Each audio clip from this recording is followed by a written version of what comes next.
हे दोस्तों नमस्कार। एक बार फिर से स्वागत है आपके अपने यूट्यूब चैनल दियो जीके ट्रिक्स में। यहाँ पर हिंदी का फुल टेस्ट सॉल्व कराया जा रहा है। बहुत ही लाजवाब टेस्ट होता है और आपके कहीं ना कहीं एग्जाम में पूछे हुए जो आपके प्रश्न है वो आपके यहाँ पर आपके सामने पढ़ाए भी जाते हैं। ठीक है, तो आप लोग डेली का डेली टेस्ट लगाया करें और ओरिजिनल टेस्ट पेपर लगाया जाए जो आपके एग्जाम में आ सकते हैं। ठीक है ना, तो चलिए स्टार्ट करते हैं। सभी को जय हिंद। आवाज़ मिल पा रही है? आवाज़ मिल पा रही है? आ रही है? चलिए दोस्तों, यहाँ पर गद्यांश देखिए बहुत इजी है। यहाँ पर ईर्षा का काम जलाना है ना। तो ईर्षा के बारे में दिया है, जो भी दिया है वही यहाँ पर दिया गया है। ईर्षा का काम क्या है तो आप कहेंगे जलाना है। ध्येय का अर्थ इनमें से क्या होता है तो ध्येय मतलब होता है कोई लक्ष्य होता है। जैसे एक ध्येय आईएएस एकेडमी है, मतलब यहाँ पर लक्ष्य होता है, तो इसका आप क्या हो जाएगा, ए हो जाएगा, है ना। गद्यांश में ईर्ष्याल व्यक्तियों की क्या होती है तो भाई जो ईर्ष्याल व्यक्ति होते हैं उनकी खिल्ली उड़ाई जाती है। जैसे क्या होता है कि कोई व्यक्ति आपसे ईर्ष्या कर रहा है और इसके बाद उसकी जो आपको दूसरा व्यक्ति जब होगा तो आपकी गलत बातें बताएगा। जब सच्चाई पता चलेगी तो उसकी खिल्ली उड़ाई जाती है ना। तो यहाँ पर खिल्ली हो गया। अपव्यय का अर्थ इनमें से क्या होता है तो अपव्यय मतलब होता है जो फिजूल का खर्च करता है। तो दोस्तों ये गद्यांश को पढ़ा नहीं गया, लेकिन गद्यांश को सॉल्व कर लिया क्योंकि ये गद्यांश आम लोगों के चरित्र से जुड़ा हुआ है। नॉर्मल सभी लोग ईर्ष्या भी करते हैं और सभी लोग यहाँ पर इसे जानते हैं। गद्यांश में शीर्षक क्या है तो सिंपल सी बात है, ईर्ष्या से जुड़ा हुआ था। तो उम्मीद है कि जो आपके 5 नंबर थे बिल्कुल आपके पक्के हो गए हैं। आइए यहाँ पर क्वेश्चन नंबर दिया गया है, अधिकार में उपसर्ग इनमें से कौन सा है। चलिए, अधिकार में उपसर्ग देना है और अधिकार में जो उपसर्ग है इनमें से क्या बनेगा। तो आप कहेंगे सर इसे अगर तोड़ते हैं तो सबसे पहले कार जी इसका मूल शब्द होगा और अधि जो आपका आएगा वो क्या हो जाएगा, इसका उपसर्ग हो जाएगा। तो ऑप्शन देखिए, इसका सी नंबर है, राइट हो गया है। अगला है धार्मिक में प्रत्यय कौन सा है। धार्मिक में प्रत्यय कौन सा जुड़ा है दोस्तों। धार्मिक इक शब्द आपका आ रहा है ना, इक आ रहा है ना, तो इक जो आपका है वो ऑप्शन बी नंबर इसका राइट हो जाएगा। इक इसका प्रत्यय बन जाएगा। अगला दिया गया है आकर्षण का विलोम क्या होता है। आकर्षण का विलोम शब्द इनमें से क्या होता है, यहाँ पर जवाब देना है। दोस्तों वीडियो को भी लाइक कर दीजिएगा जितने लोग यहाँ पर जुड़ चुके हैं, है ना। एक बार सभी लोग, जितने भी लोग हैं, कोई नए तो लोग है नहीं है कि नए लोग हों, है ना। क्यों भाई, नए लोग तो नहीं है कि बिल्कुल नए लोग हैं और यहाँ पर क्लास में हैं। तो जितने भी लोग जुड़े हैं हमारी उम्मीद है सब लोग बिल्कुल से अपने हैं, तो सभी लोग यहाँ पर लाइक जरूर करिएगा। ठीक है, चलिए दोस्तों यहाँ पर देखिए कह रहा है आकर्षण का विलोम पूछा गया है। तो आकर्षण का क्या हो जाएगा, यहाँ पर प्रतिकर्षण या इसे बोलते हैं विकर्षण, है ना। तो ऑप्शन क्या बनेगा, यहाँ पर आंसर आपका बी नंबर राइट हो जाएगा, है ना। यहाँ पर देखो दिया गया है जानने की इच्छा के लिए शब्द इनमें से कौन सा है। कि जानने की इच्छा जो होती है उसे कहते हैं यहाँ पर ऑप्शन सी जिज्ञासा। क्या होती है, जिज्ञासा।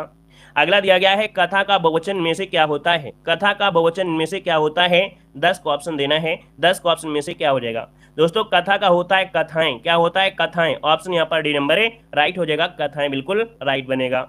अगला निम्नलिखित में से कौन सा वाक्य वर्तमान काल का है। वर्तमान काल, देखो काल की पहचान भी आप लोग जानते होंगे। यहाँ पर देखिए, यहाँ पर मानव पढ़ता है, औता है, ती है, ते हैं, क्या होते हैं, वर्तमान है। अब यहाँ पर इसका जो आंसर है वो क्या हो जाएगा, यहाँ पर मानव पढ़ता है, ऑप्शन नंबर राइट हो जाएगा। आगे बढ़िए, क्वेश्चन दिया गया है निम्नलिखित में से प्रश्नवाचक चिन्ह इनमें से कौन सा है। बिल्कुल इजी है, शायद ही ऐसा टेस्ट आपको देखने को मिलेगा, आज तो बिल्कुल हलवा वाला टेस्ट है। प्रश्नवाचक चिन्ह आपका ए नंबर इसका राइट बनेगा। अगला दिया गया है कि रास्ता देखना मोहरे का अर्थ यहाँ पर बताना है। रास्ता देखना मोहरे का सही अर्थ इनमें से क्या हो जाएगा। चलिए भाई 12 को ऑप्शन देखिए, आपका जवाब आ रहा है यहाँ पर ए नंबर, जो कि यहाँ पर बिल्कुल सही जवाब है, समय नष्ट करना। रास्ता देखना समय नष्ट करना, अरे ऐसे हो सकता है क्या, नहीं। रास्ता देखना मतलब होता है प्रतीक्षा करना। ऑप्शन देखिए डी नंबर राइट हो जाएगा। यहाँ पर आगे बढ़िएगा, एक हाथ से ताली नहीं बजती है लोकोक्ति का सही अर्थ आपको बताना है। 14 का ऑप्शन देना है। यहाँ पर जवाब क्या हो जाएगा, एक हाथ से ताली नहीं बजती है।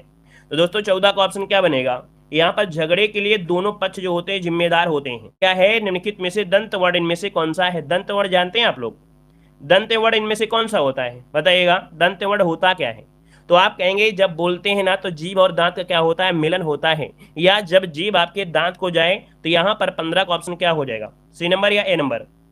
ए नंबर। पा तो हो नहीं सकता है, ता भी नहीं हो सकता है, हा भी नहीं होगा, तो ये सा जो आपका आता है इसी के अंतर्गत आपका आता है। ऑप्शन यहाँ पर ए नंबर इसका राइट हो जाएगा। आगे बढ़िए, क्वेश्चन दिया गया है निम्नलिखित में से अनुनासिक वर्ड इनमें से कौन सा है। अनुनासिक वर्ड बताइएगा, अनुनासिक क्या होते हैं। तो अनुनासिक मतलब होता है जिसको हम बोलते हैं पंचमाक्षर। क्या बोलते हैं दोस्तों? पंचमाक्षर बोलते हैं। पंचमाक्षर जानते हैं ना, जिनमें से आपका जैसे आपका अंगा माने कुछ नहीं, इया माने कुछ नहीं, तो ये आपका देखिए माँ जो आता है वो भी इसी के अंतर्गत आपका आता है। तो ऑप्शन देखिए सही हो जाएगा। अगला है महेंद्र का संधि विच्छेद इनमें से क्या होगा? महेंद्र का संधि विच्छेद। चलिए तोड़ेंगे तो सबसे पहले एक बात आती है कि एक ही मात्रा है। अच्छा आप लोग बता डालिए जल्दी से कि महेंद्र में संधि कौन सी है। वो तो हम आपको बताएंगे ही बताएंगे, लेकिन आप ये बताइएगा महेंद्र में जो संधि है वो आपकी कौन सी है? महेंद्र में जो संधि है वो आपकी है कौन सी संधि है? महाधनेन्द्र बिल्कुल सही है दोस्तों, बिल्कुल सही जवाब है। आप लोगों का बिल्कुल जवाब आया है। चलो हम पहला आंसर बता ही देते हैं, महाधनेन्द्र हो गया। लेकिन एक ही मात्रा लग जाए तो दोस्तों याद रखिए वहां पर क्या होता है? गुण संधि होती है। क्या होता है? गुण संधि होता है। बहुत अच्छे। अगला है राज दरबार में कौन सा समास है? राज दरबार, राजा का दरबार, तो का शब्द आया है ना, राजा का दरबार, और का जो होता है संबंध दर्शाता है, तो संबंध दर्शाता है, तो संबंध तत्पुरुष समास यहाँ पर आंसर बी नंबर है राइट हो जाएगा। अगला है यथा संभव में कौन सा समास है? यथा संभव में समास पूछा गया है। तो दोस्तों यहाँ पर हमने बताया था दुनिया में कोई भी शब्द हो जिसमें क्या हो? उपसर्ग हो, क्योंकि इसे तोड़ेंगे तो यथा क्या निकलेगा? उपसर्ग निकलेगा। संभव इसका मूल शब्द हो जाएगा। तो दोस्तों ये यथा जो आपका दिया गया है ये एक अव्यय है, और अव्यय हो जाएगा तो अव्ययी भाव समास आंसर बिल्कुल राइट हो जाएगा। बिल्कुल चाप की आंसर आपको मिल जाएगा यहाँ पर आंसर डी। अगला है कौन शब्द विदेशी भाषा से लिया गया है? यहाँ पर 20 नंबर बताइएगा विदेशी भाषा में कौन सा शब्द है। दोस्तों विदेशी भाषा में देखिए मयूर है, मील है, वचन है और मध्य है। दोस्तों मील शब्द आपका जो दिया है मील, ये विदेशी भाषा में है, और वही दूरी का मात्रक भी होता है, आप जानते हैं। ऑप्शन बी नंबर लॉक करते हैं। अगला क्वेश्चन दिया गया है हिमालय किस प्रकार की संज्ञा है? हिमालय किस प्रकार की संज्ञा है? दोस्तों 21 को ऑप्शन देना है। तो ये बताइए हिमालय कितने हैं, जल्दी से बताइएगा। यहाँ पर हिमालय जो आपका आंसर आया है वो आपका आया है व्यक्तिवाचक। बिल्कुल सही है, किसी भी व्यक्ति का अभी तक गलत जवाब नहीं आया है, बिल्कुल सही आया है, क्योंकि हिमालय मात्र एक ही है। जब एक होता है, एक मतलब होता है व्यक्तिगत, और व्यक्तिगत मतलब हो गया व्यक्तिवाचक संज्ञा हो गया। यहीं पर हिमालय की जगह अगर पर्वत दे देता, पर्वत में होता तो कई पर्वत हो जाएंगे, कोई नाम तो नहीं है, तो वो तो जाति में हो जाएगा, है ना। यहाँ पर अगला दिया गया है निम्नलिखित में से प्रश्नवाचक सर्वनाम इनमें से कौन सा है?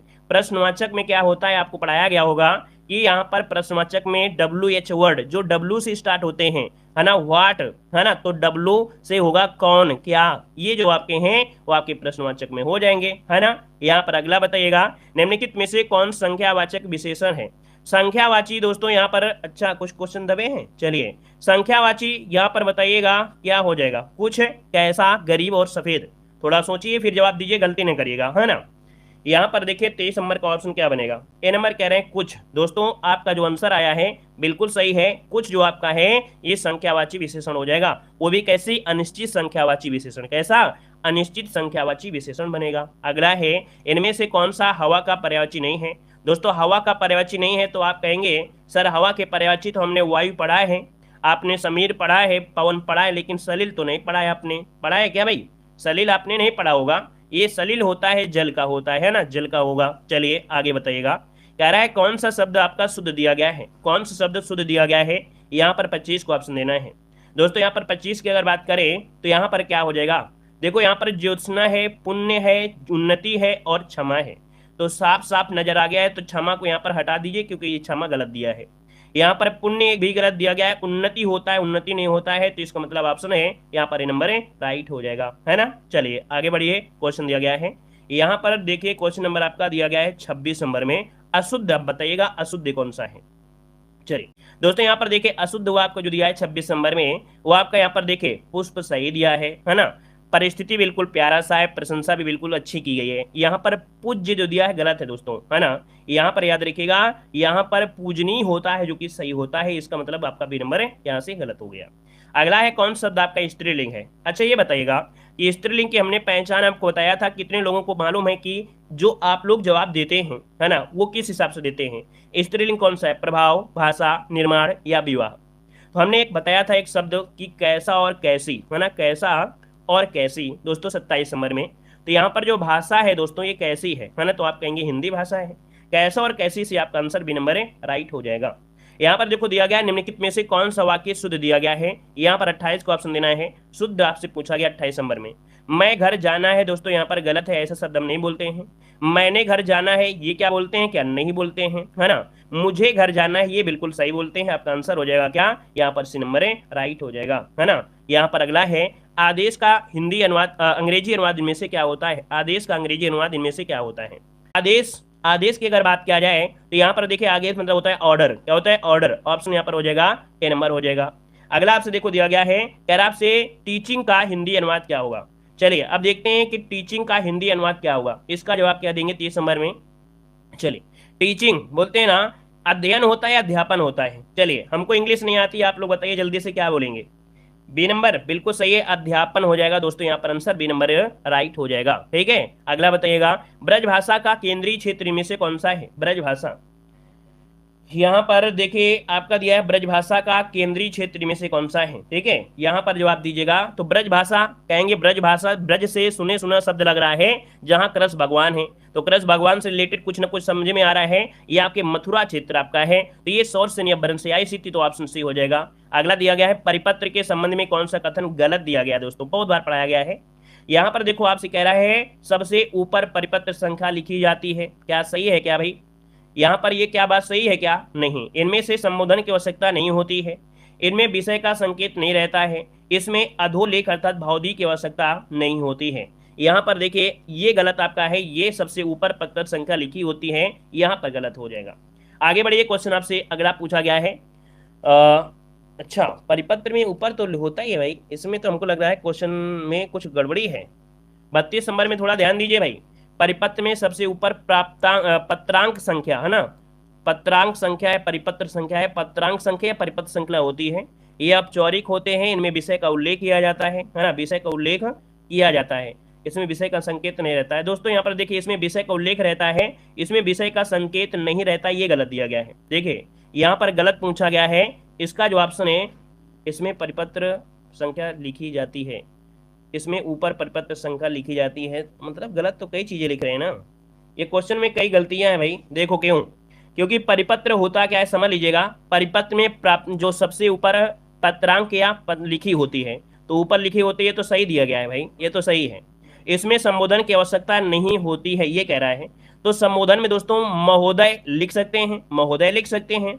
यहाँ पर जो ऑप्शन सी दिया गया है, विषय का संकेत नहीं रहता है, जबकि ये होता है कि इसमें विषय का उल्लेख होता है। यहाँ पर होता है शब्द लिखा होना चाहिए था, होता है ये शब्द होना चाहिए था। ठीक है, चलिए यहाँ पर ये गलत हो जाएगा। अगला देखो यहाँ पर दिया गया है, अर्धशासकीय पत्र के संदर्भ में कौन सा कथन यहाँ पर गलत है। कुछ लोग को क्वेश्चन समझना ही नहीं था, जब हम समझा रहे थे तो कुछ लोगों को लगा चलो खेल हो रहा है, तो कुछ लोगों ने तो 2-4 भागी जाते हैं। जब कोई क्वेश्चन को समझाने लगे ना, तो 2-4 तो भागी जाते हैं क्लास से, है ना। उनको लगता है कि हाँ सब खेल है, जब खुद को समझना पड़े तो समझ में आता है। यहाँ पर देखो दिया गया है, कह रहा है अर्धशासकीय पत्र के संदर्भ में कौन सा कथन गलत दिया गया है, गलत दिया गया है। कह रहा है इसका स्वरूप व्यक्तिगत पत्र के समान होता है, सही है।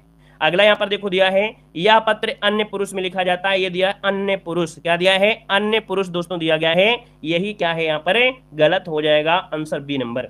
आगे बढ़िए, क्वेश्चन दिया गया है, निम्नलिखित में से कौन सा वर्ण घोष दिया गया है। घोष क्या होता है, यहाँ पर बताइएगा। घोष होता क्या है, तो घोष होता है जब कोई भी वर्ग में क्या होता है कि तीसरा, चौथा और पांचवा वर्ण होते हैं, घोष होते हैं।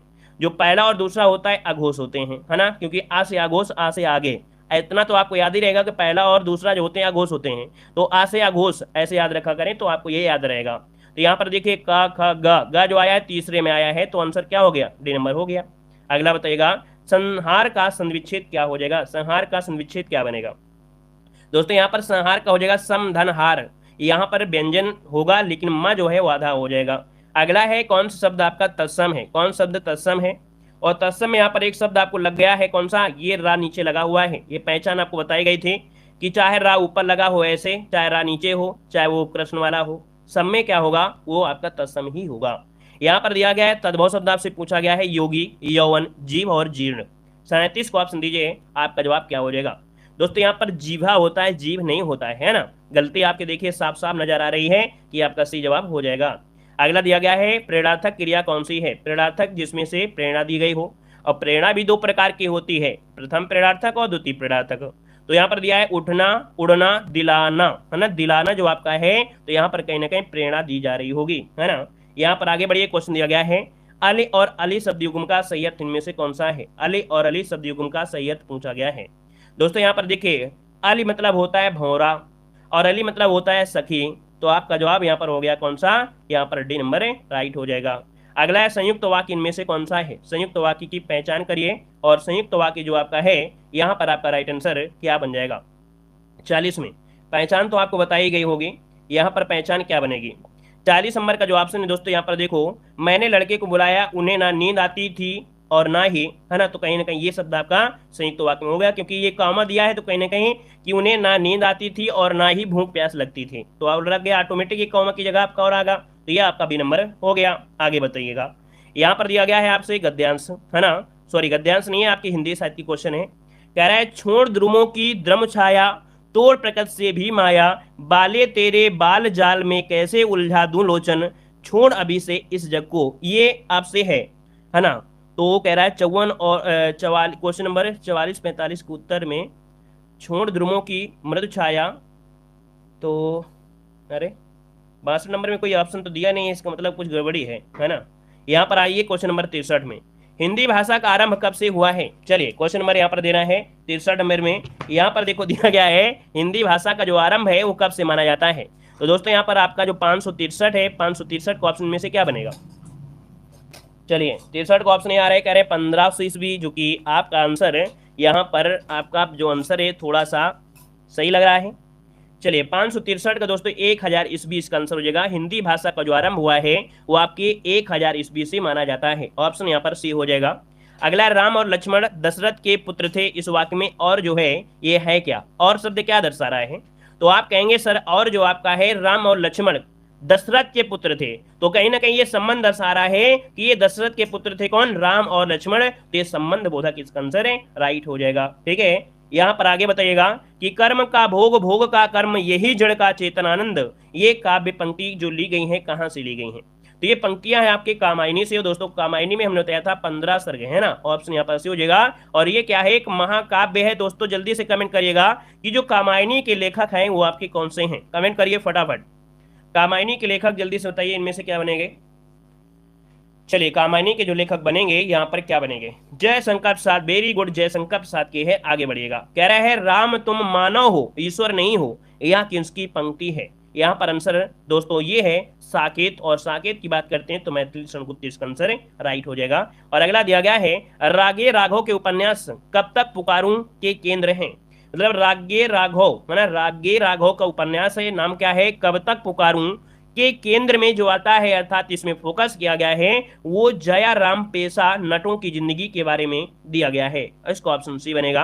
अगला, रामधारी सिंह दिनकर की पहली रचना, कितने लोग हैं जो इसका जवाब दे सकते हैं कि रामधारी सिंह दिनकर की जो पहली रचना है वो आपकी कौन सी है? यहाँ पर जवाब दीजिए, क्या आंसर हो जाएगा? चलिए यहाँ पर जो आंसर आपका बन सकता है दोस्तों क्या बन सकता है? यहाँ पर आपका जवाब आ गया है दोस्तों 68 को, ऑप्शन ए हो जाएगा। ये है आपका प्रणभंग, क्या है? प्रणभंग जो ऑप्शन है वो आपका राइट हो जाएगा, प्रणभंग इसका आंसर राइट बन जाएगा। ठीक है, आगे बताइएगा, निम्नलिखित में से एक गजानन मुक्तिबोध से नहीं लिखा है। यहाँ पर बताइएगा निम्नलिखित में से एक गजानन मुक्तिबोध ने नहीं लिखा है, तो यहाँ पर जो आंसर बनेगा वो राइट क्या हो जाएगा? यहाँ पर जवाब दीजिएगा, आपका आंसर क्या होगा? दोस्तों यहाँ पर देखिए आपका पहला पॉइंट दिया गया है नए साहित्य का सौंदर्य शास्त्र, ये सही है। एक साहित्य की डायरी, ये भी सही है। नई कविता का आत्म संग्रह, ये भी सही है। यहाँ पर दिया है साहित्य और उसका परिवेश किसकी रचना है? साहित्य और परिवेश, ये दोस्तों परिवेश से एक शब्द आपने सुना मुना लग रहा है जैसे मोहन राकेश की हो, तो कहीं ना कहीं यहाँ पर आंसर आपका बी नंबर गलत दिया गया है। अगला है नील देवी के रचनाकार इनमें से कौन है? नील देवी एक नाटक भी है। यहाँ पर देखिए भारतेंद्र हरिश्चंद्र इसका आंसर है, यहाँ पर राइट हो जाएगा। और अगला है यहाँ पर कह रहा है कि मैं उनका आदर्श नहीं जो व्यथा ना खोल सकेंगे, पूछेगा जब किंतु पिता का नाम ना बोल सकेंगे, जिनका निखिल विश्व में कोई नहीं ना अपना होगा, श्रम से नहीं विमुख होंगे जो दुख से नहीं डरेंगे। इस रचनाकार की पंक्ति है जो दोस्तों वो है आपके रामधारी सिंह दिनकर की है। ठीक है, यहाँ पर आइए अगला क्वेश्चन दिया है कि परति परिकथा के रचनाकार इनमें से कौन है? दोस्तों यहाँ पर थोड़ा सा क्या थे कि आपके जो गद्यांश मतलब हिंदी साहित्य थोड़ा सा कठिन आपको लग रहे होंगे, 2-4-10 क्वेश्चन के बाद आपको सरल लगने लगेंगे क्योंकि ये थोड़ा सा हिंदी जूनियर एडिट से रिलेटेड थे।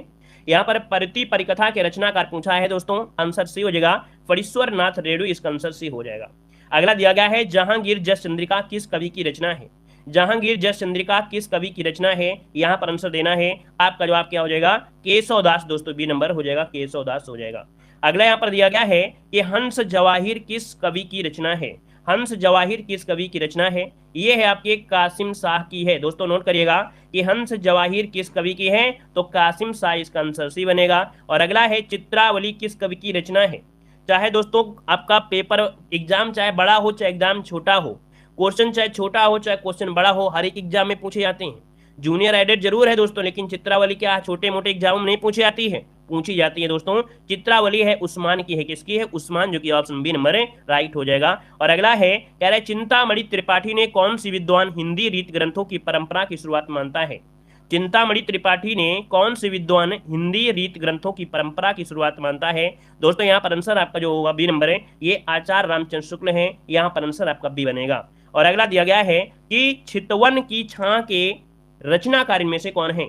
चितवन की छां के रचनाकार इनमें से कौन बनेंगे। दोस्तों ये है विद्या निवास मिश्र, ऑप्शन सी हो जाएगा, विद्या निवास मिश्र हो जाएगा। और अगला है कह रहा है सिद्धों की कितनी संख्या मानी गई है।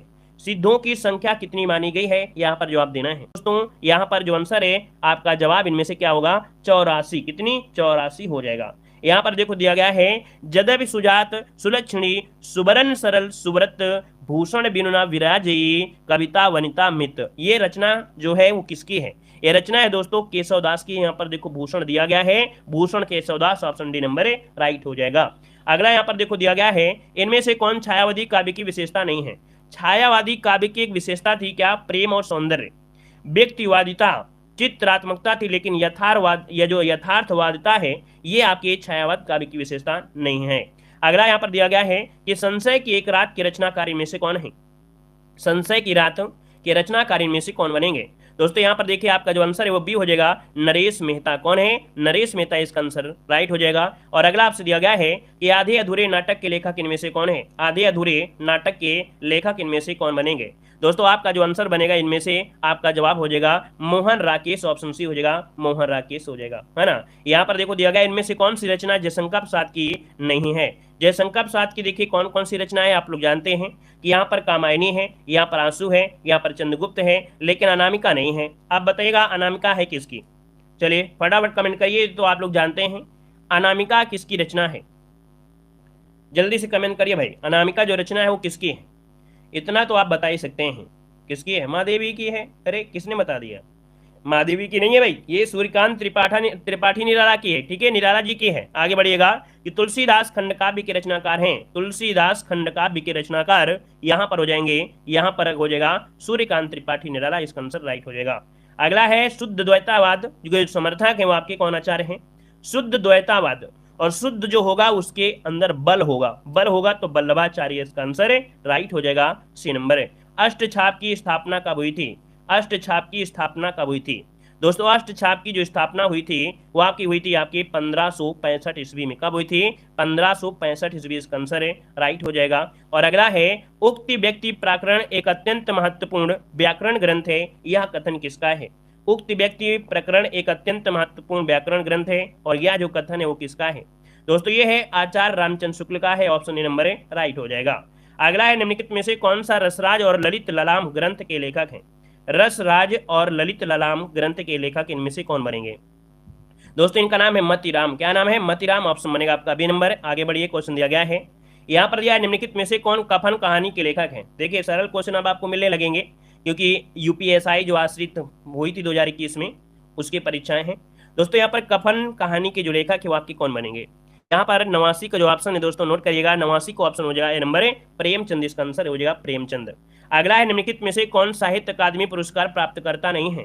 तो साहित्य अकादमी पुरस्कार किसे नहीं दिया गया भाई, यहाँ पर जो आंसर है वो आपको बताइए क्या हो जाएगा। तो देखो यहाँ पर आपकी अनामिका को भी है, मृदुला गर्ग को है, चित्रा मुग्धल है, लेकिन मन्नू भंडारी को नहीं है। यहाँ पर साहित्य अकादमी दिया है, ठीक है। अगला आपसे यहाँ पर दिया गया है, कह रहा है किस उपन्यास के लिए कमलेश्वर को साहित्य अकादमी पुरस्कार मिला था। तो कमलेश्वर को जो साहित्य अकादमी पुरस्कार मिला है वो मिला है कितने पाकिस्तान के लिए, कितने पाकिस्तान के लिए मिला था, कमलेश्वर को मिला था, ऑप्शन डी। और अगला है कि सन 2014 का साहित्य अकादमी पुरस्कार किसे दिया गया।